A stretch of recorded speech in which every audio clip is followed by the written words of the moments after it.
ఏపీలోని నెల్లూరు, ప్రకాశం జిల్లాలను భూకంపం వదలటం లేదు. ఇప్పటికే 6 నెలల్లో 12 సార్లు భూ ప్రకంపనలు నమోదయ్యాయి. తాజాగా ప్రకాశం, నెల్లూరు జిల్లాల్లోని పలు గ్రామాల్లో భూమి కంపించింది. 2 సెకన్ల పాటు భూమి కంపించింది. ఉన్నట్లుండి భూమి కంపించడంతో జనం ఇళ్లలోంచి బయటకు పరుగులు తీశారు.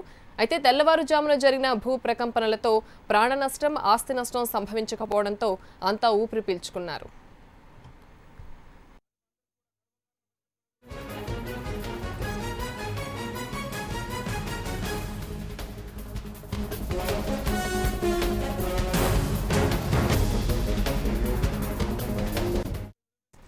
ఇదే అంశానికి సంబంధించిన పూర్తి వివరాలు మా రిపోర్టర్ నరసింహులు అందిస్తారు. నరసింహులు, చెప్పండి, ప్రకంపనలు ఎంతసేపు వచ్చాయి, స్థానికులు ఏమంటున్నారు?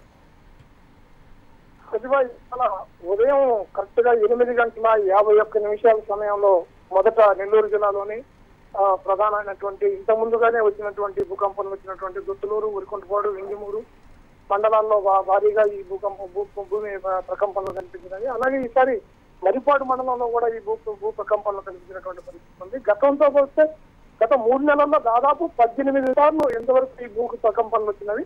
అయితే ఇంత తీవ్ర స్థాయిలో ఎప్పుడు కూడా రాలేదు. ఒకసారిగా ఇళ్ళన్నీ కూడా, ముఖ్యంగా కాలనీలు అయితే ఎక్కడికక్కడ పొగుళ్ళు ఇవ్వడం, ఎక్కడికక్కడ మనం దృశ్యాల్లో కూడా చూస్తూ ఉన్నాము.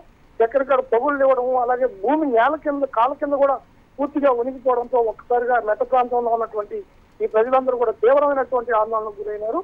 ముఖ్యంగా ఇటు ప్రకాశం జిల్లా కన్నగిరి నుంచి ఇటు నెల్లూరు జిల్లాలో ఉన్నటువంటి మరిపాడు వరకు కూడా ఈ అప్లాండ్ ఏరియాలో మొత్తంగా కూడా ఒక్కసారిగా కనిపించినటువంటి పరిస్థితి ఉంది. సరిగ్గా మళ్ళీ 9:02 సమయంలో మరోసారి, అంటే ముందు కంటే కొద్దిగా స్వల్పంగా కూడా రెండోసారి కూడా ఈ రోజు కనిపించింది. దీంతో జనమందరూ కూడా చాలా భయాందోళనకు గురవుతున్నారు. ఇప్పుడు కూడా ఇళ్లలో పోయేటటువంటి పరిస్థితి ఇటు ఉదయగిరిలో కానీ, అలాగే మరిపాడులో కానీ, వింజమూరు, గుత్తులూరు, ఉరికొండపాడు మండలంలో పల్లెల్లో కూడా ఈసారి ఎక్కడ కూడా ఇళ్లలో పోయేదానికి ప్రజలు శాసించినటువంటి చాలా భయానకరమైనటువంటి పరిస్థితి నెలకొంది. అయితే తరచుగా ఇలా భూ ప్రకంపనలు రావడం పట్ల భూగర్భ శాస్త్ర నిపుణులు ఏం చెప్తున్నారు, స్పెషల్లీ ఈ ప్రాంతాలకు సంబంధించి?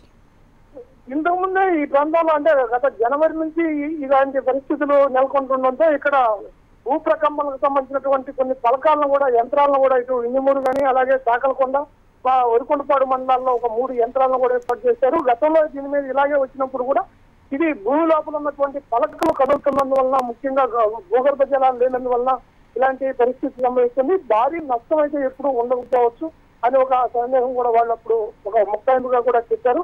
ఈ యంత్రాలను కూడా ఇక్కడ వింజమూరు కానీ, ఉరికొండపాడు మండలాల్లో కూడా ఏర్పాటు చేసి ఎప్పటికప్పుడు తెలుసుకుంటున్నారు. అయితే ఈ స్థాయిలో ఎప్పుడు రాకపోవడం వల్ల ఇప్పుడు అధికారులు, అంటే భూ ప్రకంపనకు వచ్చేటటువంటి అధికారులు కానీ, అలాగే ఇక్కడ ఉన్న వాస్తవ పరిస్థితి కానీ కాస్త భిన్నంగా ఉందని కూడా ఇక్కడ ఉన్నటువంటి ప్రజలు కూడా అనుకుంటున్నారు. Right Narasimhulu, thank you.